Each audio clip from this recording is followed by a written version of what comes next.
All right, so constant battle on these little buses having your steering tight, and I've identified this U-joint here needs to be repaired, replaced. And fortunately, I can get to this on the driver's side front tire reaching through here. This thing is really nasty. I've already disconnected it from the front of the power steering, and I've cracked these two nuts loose here. Let me move my arms so we can try and get some light on the subject. So there's a U-shaped bolt here. These two bolts, and there's two bolts just like it on the other side that need to get loosened up to be able to remove this. And then the other half of this, I've been cleaning this with some solvent so I can even see the stuff. But over here on the other side, you're going to see how nasty as I rotate this around. I think the spline might be worn on this thing too. I'm going to know when I get it out on the bench. But come on. Yeah, so under here, under this pile of grease somewhere, there's two more nuts just like on the other side. Now, when I started this job, I was laying underneath it and getting all this crap in my face before I figured out that I could get to it from over here. And underneath here and all this crud, there's a nut. See that? You can just begin to see the nut there. So I've got a little bucket under here to catch a lot of this stuff that's fallen off. But man, and I've got some solvent. So I've been using a brush with some solvent and, you know, getting down to where I could actually see what I was working with here. Cleaning this up. But fortunately, I'm not laying underneath it and having this coming in my face. So doing this off to the side is a definite plus. But yeah, having a helper holding the wheel inside is probably a handy thing. I'll do this top one first, and might have to do that. Put some solvent on there. Got a solvent brush around here somewhere. There we go. Oh, it's down in the sludge. So this is just Stoddard solvent. Nothing too nasty. I wouldn't really want to be using brake clean in this, you know, confined of a space. It'd be really breathing more of that than I'd care to, I'd say.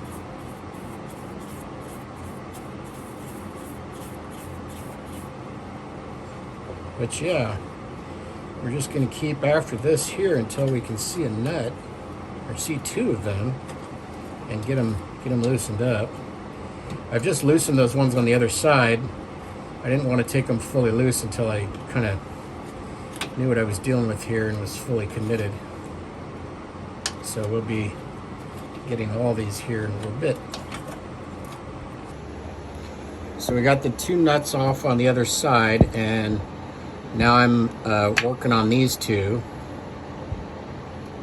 It's just you can't get a socket in there, so it's just like a little bit at a time, and it's 1/2 inch. And it's not fun, just barely, my hand's just killing me by this point because of the position that I'm in and everything, but slow going. But two more nuts and we'll have this these U-bolts off of here. They're still really crusty, so it's hard to turn in my hand.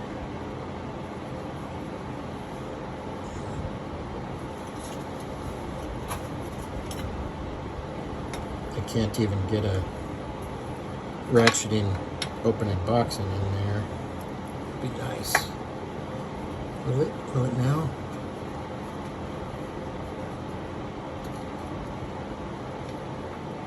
No, it doesn't. It doesn't. It's too big to fit in there. because it's just in the little space around the U-joint here.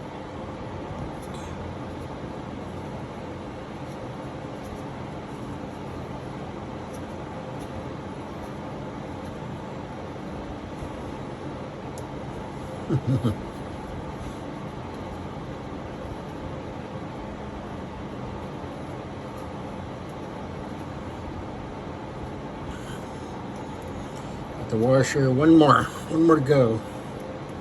Probably gonna need my helper to go in there and hold the steering wheel for me. So we got it out of there. I was prying on the heads of these U-bolts with a board. I had a board and a pry bar, and I was kind of working them loose.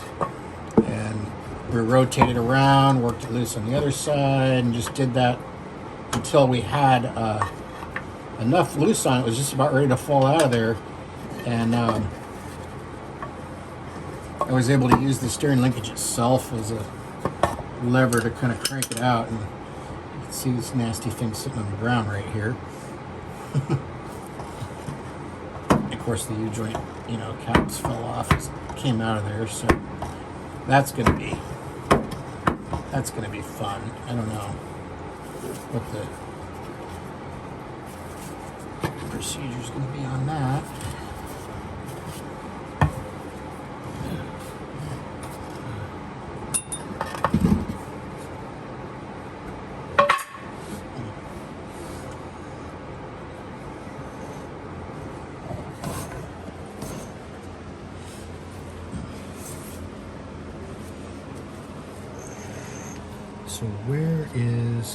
So here's one of the U-bolts. Where's the other one? There it is.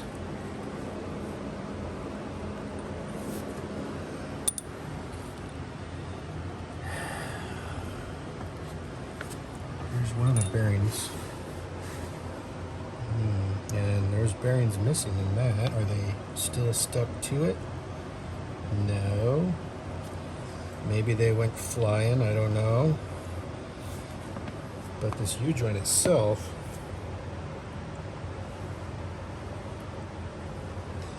had a lot of play in it when I was investigating it with some channel locks. Maybe it's the caps. Yeah, see, look at this. I can feel it. Maybe you can't see it. The other thing I'm concerned about is the spline.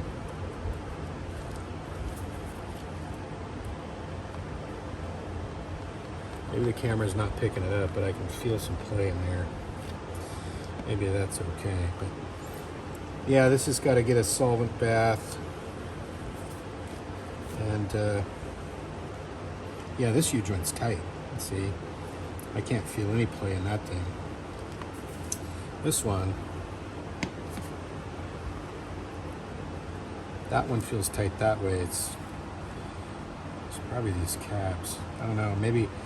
Maybe I'll find those bearings under the bus, or maybe they're gone, right?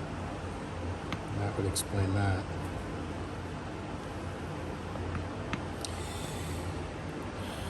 So, yeah, enough for now.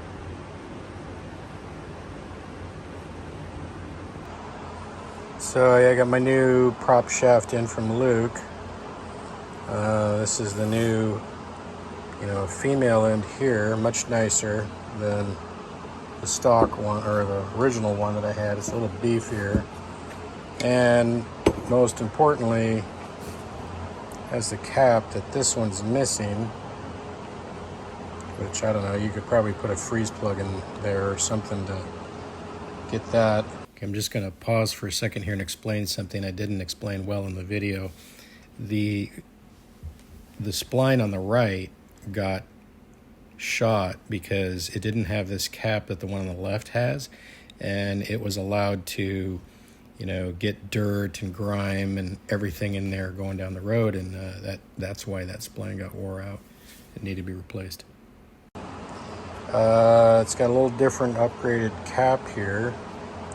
It goes over this. I've been grinding on that weld, by the way. That's why that looks like that. But Yeah, so this is different. The old one threaded on here and had a completely wasted seal down at the bottom of it. This one, as you can see, pushes on, and it's got a mating, profile in there, so that's cool with the built-in grease thing. So yeah, the deal is here. I've got to shorten this prop shaft up to match that.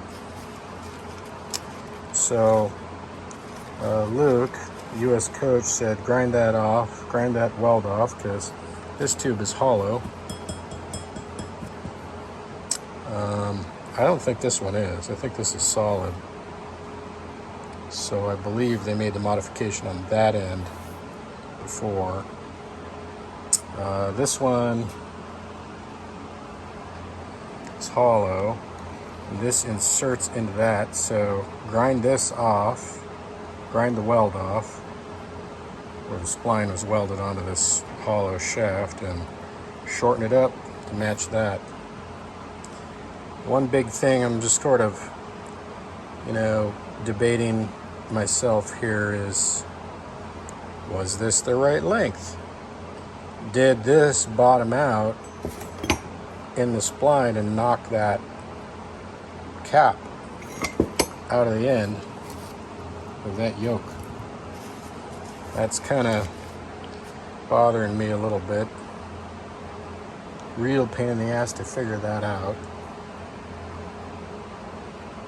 Kind of need a pit to figure it out. I am building a pit, but it's not ready for this project. It won't be ready for several weeks.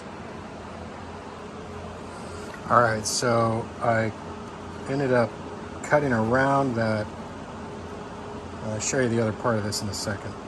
But I ended up cutting around that weld just to that side of it, and got it off of this tube, and I see there's a shoulder inside there. And the other side of that, this is the spline side. I've got it mounted in my lathe now.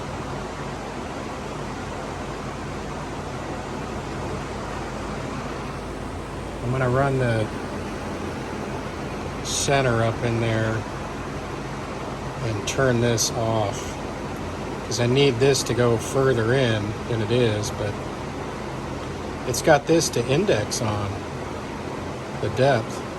You can see this has been carefully machined here, it was slotted and stuff like that.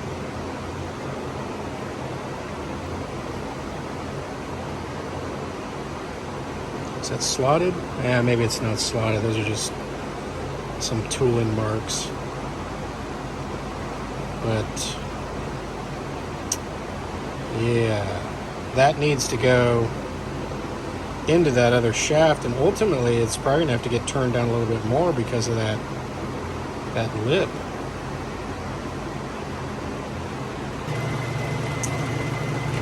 All right, I'm gonna go ahead and turn that excess material off of there. What was welded on to the tube, or the part of the tube that was welded onto the spline, basically. Because I'm going to shift that whole works further down into the tube, and that's in the way. Alright, I got this so it just fits there nice and snug.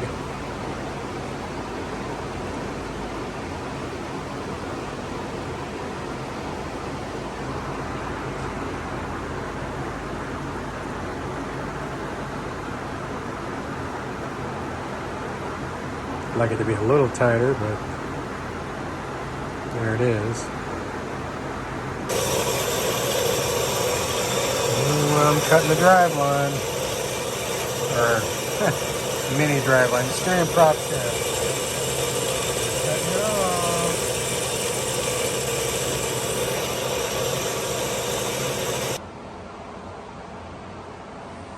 Yeah, this is going to be all right. Pretty happy with the outcome. That's fully bottomed out in the shaft, so it should never be that far in there.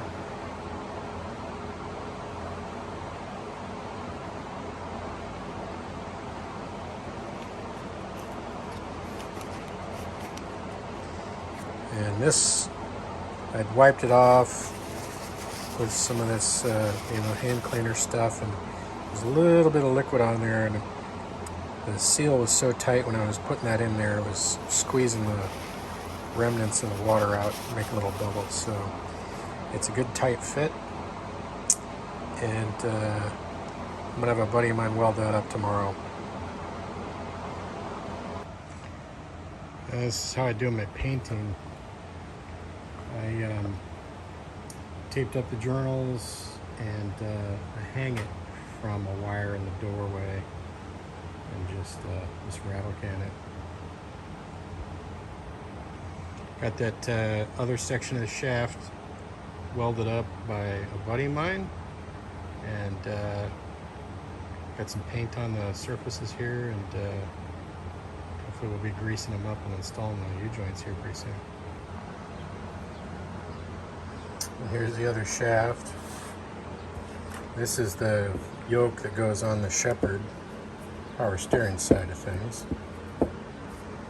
So I got to remove the tape off these journals and the spline, and get the U-joints installed, lubricated and installed. This is the part number for the U-joint that crosses to the original GM shaft.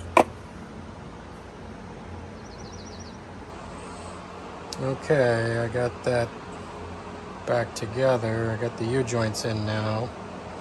It's time to put the seal on and grease everything before I go get under the bus with it. I got that thing installed. Just pain in the butt, but it's in there.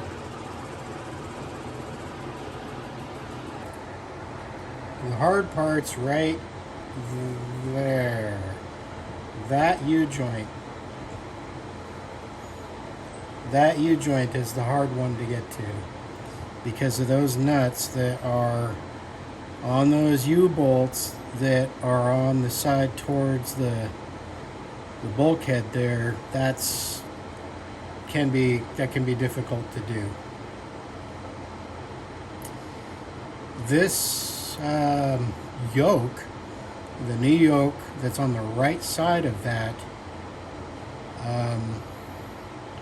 that yoke is different than the yoke that was in there before, and at the most extreme travel position, when the suspension is like far lower, like if I manually lower this suspension far lower than it should ever be,